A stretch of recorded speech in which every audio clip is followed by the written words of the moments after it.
Hello, hello, and welcome back to the E.G.C, the Erudite Games and Comics. I hope you had a good comic week like I did. Now, I only have around 5 issues, but I think they all were really good.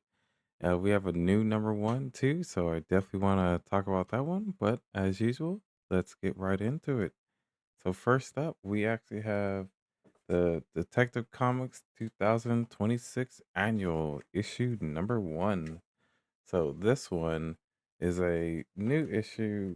As you can tell, it's guest starring Lobo, and Batman and Lobo are going on an adventure where Batman is being framed for murder in a whole different planet, and they have a batarang for proof, but it really was something completely different.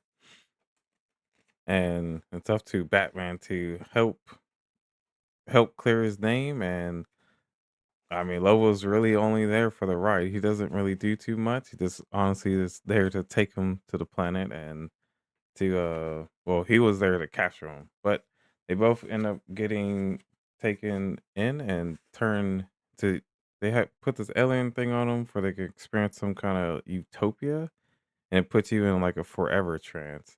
Now, of course, Batman will get out, but how he gets out, it's you definitely got to read to find out. Now, this one, the story is written by Tom Taylor, and the art is done by Nicholas or Nicole Scott. Sorry, I almost said Nicholas, which is not right. But in the Detective Comics, we actually get two stories. The second one is Pigpen. Now, this is no, it's about the Mr. Pig, or sorry, Dr. Pig, and it's really about this whole little artist alley that Gotham has and how Pig is like ruining it, but then end up getting or Mr. the Dr. Pig ends up having to face multiple of the artist people and Batman himself. So I think this was a really good story. So well, it was pretty interesting. All in all, I really think Detective Comics was or this issue was pretty decent, so that's worth checking out. But we definitely have other comics that are just as good to check out. So don't just make your decision off of this one. All right, moving on to the next one. We actually have a return. It was a few months since we've seen this one, but Ghost Peppers issued number 13. Now, of course, the art and the writing's done by Lullaby, and the coloring is done by Adreno Lucas. Now, this issue is mostly an action comic. We see Ash get turned into the Cinder, and we get a little bit more of the backstory where Ash's powers was used to be created by someone to create the Cinder, and merging him and this power of rage, or what they would call it.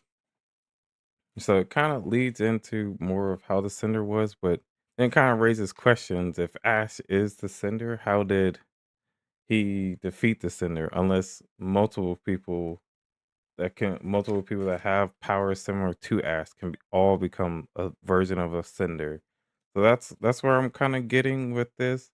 But we do end up meeting someone that created all these eclipse makers, and well, I mean, she also used her powers, or her, I guess you would say her skills and her engineering to create the Cinder. So kind of unsure if this new person that we meet is truly a bad guy or a good guy. Well, we definitely have to wait for the next issue to find out. This issue is mostly in action. I will most likely expect more action in the next issue as well. This is Ghost Peppers issue 13.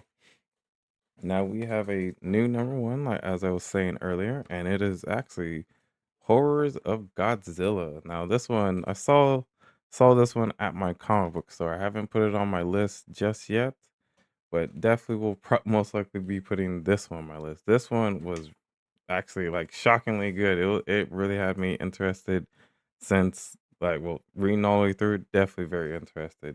So the writing's done by Ethan S. Parker and Griffin Sheridan, and the art's done by Tristan Jones. Now, in this, we were actually following a or it starts out with a doctor, Olivia Morrison. She's actually in court explaining everything that happened. Now, they awakened Godzilla, and the first thing he chose when he woke up was to make violence. So Godzilla was not playing around in this issue. He just woke up and started destroying everything.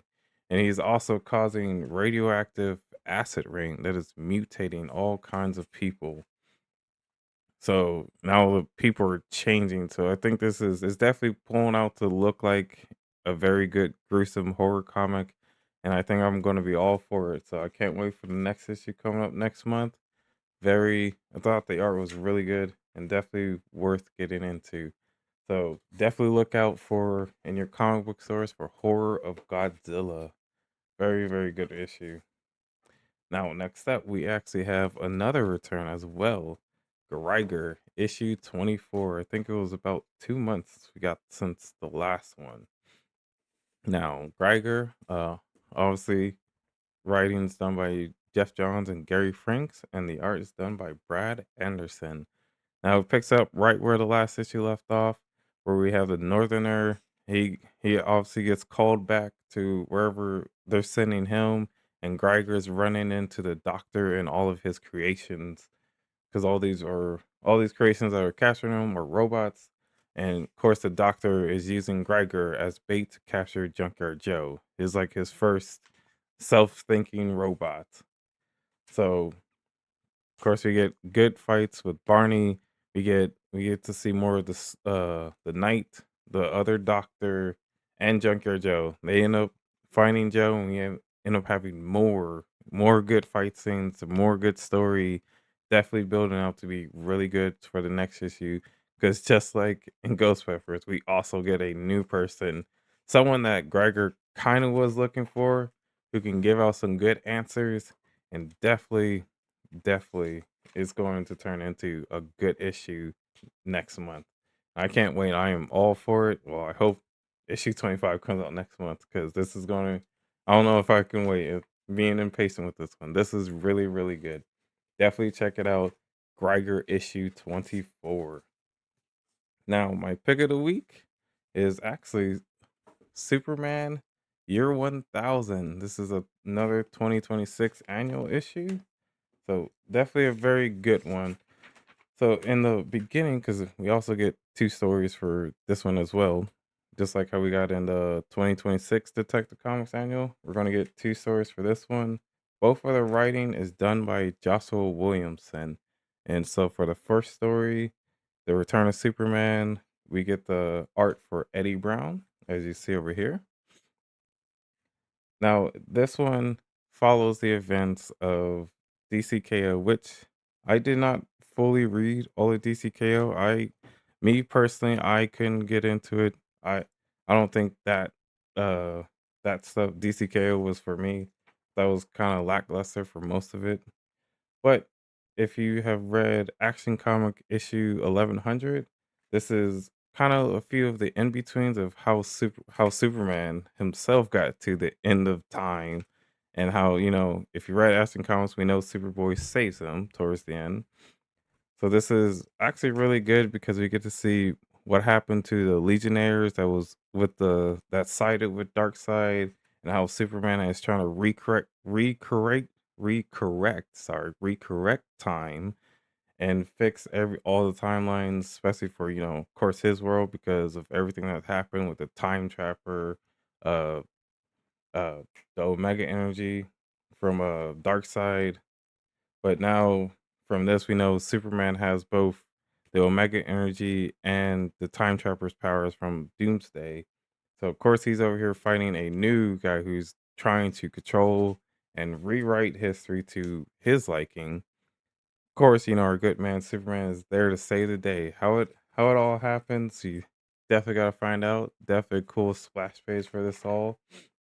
Now, the second story is actually doesn't really have much to do with oh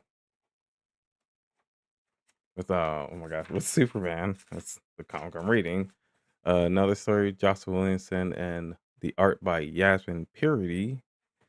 But as you can see, it doesn't have much to do with Superman, but has plenty to do with Brainiac. So Brainiac is actually capturing more of the Legionnaires, and with the whole thing of going on with Kingdom of Zod, in the El Caron, I believe I'm saying that right, which we are gonna get for more of the Superman issues, the Supergirl action comics. We're gonna get so much for the Kingdom of Zon, and now we got Brainiac doing his own evil things in the background as well. So the Suit family definitely gonna have their hands tied.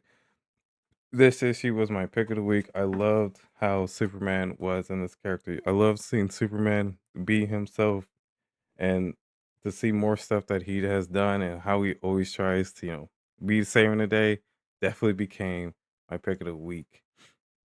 But with that being said, those are my issues that I read. I definitely want to hear if you guys read any series that you think I should be reading up on. But as usual, stay well, stay safe, be easy, and have a good one.